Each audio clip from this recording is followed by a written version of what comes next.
എല്ലാവർക്കും നമസ്കാരം. അപ്പോൾ ഇന്നത്തെ എന്താ ടോപ്പിക് എന്ന് പറഞ്ഞു കഴിഞ്ഞാൽ നമ്മൾ സ്വയം മോട്ടിവേഷൻ എങ്ങനെ നമ്മൾ സ്വയം മോട്ടിവേറ്റ് ചെയ്യുന്നുണ്ട്. നമ്മൾ ആരായി തീരണമെന്ന് നമുക്കൊരു ഐഡിയ ഇല്ല. പക്ഷേ എന്ത് ചെയ്യണമെന്ന് പറഞ്ഞു കഴിഞ്ഞാൽ അത് നിങ്ങളെ കൺസേൺ ആണ്. നിങ്ങളെ വീട്ടുകാരുണ്ടാവില്ല, നാട്ടുകാരുണ്ടാവില്ല, ആരും ഉണ്ടാവില്ല. അഥവാ നിങ്ങൾ എവിടെയെങ്കിലും എത്തുന്നുണ്ടെങ്കിലോ ഇനിയിപ്പോൾ നിങ്ങൾ പഠിച്ച് ഏതെങ്കിലും ഒരു വഴിക്ക് നല്ല രീതിയിൽ എത്തുന്നുണ്ടെങ്കിലോ ചിലവർക്ക് അത് ഒരു ക്രിമിഡി ആയിരിക്കാം. ചിലപ്പോൾ അവരുടെ മുകളിലെത്തുന്നത് കൊണ്ട് അവർക്കൊരു ഒരു ഇൻസൾട്ട് പോലെ കൊടുത്തിട്ട് അവരെ മാക്സിമം തരം താഴ്ത്തുക എന്നുള്ള രീതിയിലും ഉണ്ടാവാം. പക്ഷേ അതിലൊക്കെ നിങ്ങൾ എന്ത് ചെയ്യണമെന്ന് പറഞ്ഞു കഴിഞ്ഞാൽ നിങ്ങൾക്കാണ് എത്തേണ്ടത്. ഒരു ജീവിതം മാത്രമാണുള്ളത്. അപ്പോൾ എവിടെ എത്തണം, എങ്ങനെ എത്തണം എന്നുള്ളത് നിങ്ങളുടെ മാത്രം ചോയ്സാണ്. അപ്പോൾ എന്ത് ചെയ്യണം? നിങ്ങൾ മാക്സിമം നിങ്ങളുടേതായ രീതിയിൽ യൂട്ടിലൈസ് ചെയ്ത് ആരും നിങ്ങളെ സഹായിക്കില്ല. ഒരുവനും ഉണ്ടാവില്ല.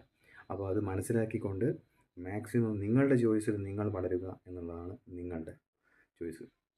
അപ്പോൾ ഓട്ടോമാറ്റിക്കലി നിങ്ങളുടെ മനസ്സും ഈ നേച്ചുറലും നിങ്ങളെ സഹായിക്കും. വേറെ ആരും വേണ്ട, വീട്ടുകാർ വേണ്ട, നാട്ടുകാർ വേണ്ട, റിലേറ്റീവ്സ് ആരും വേണ്ടില്ല. നിങ്ങൾ ഒറ്റയ്ക്കാണ് വന്നതെങ്കിൽ നിങ്ങൾക്ക് ചെയ്യാനുള്ളത് ഒറ്റയ്ക്കാണ്. അത് ചെയ്ത് കാണിക്കുക എന്നുള്ളതാണ് നിങ്ങളുടെ ധർമ്മം. Okay, bye bye.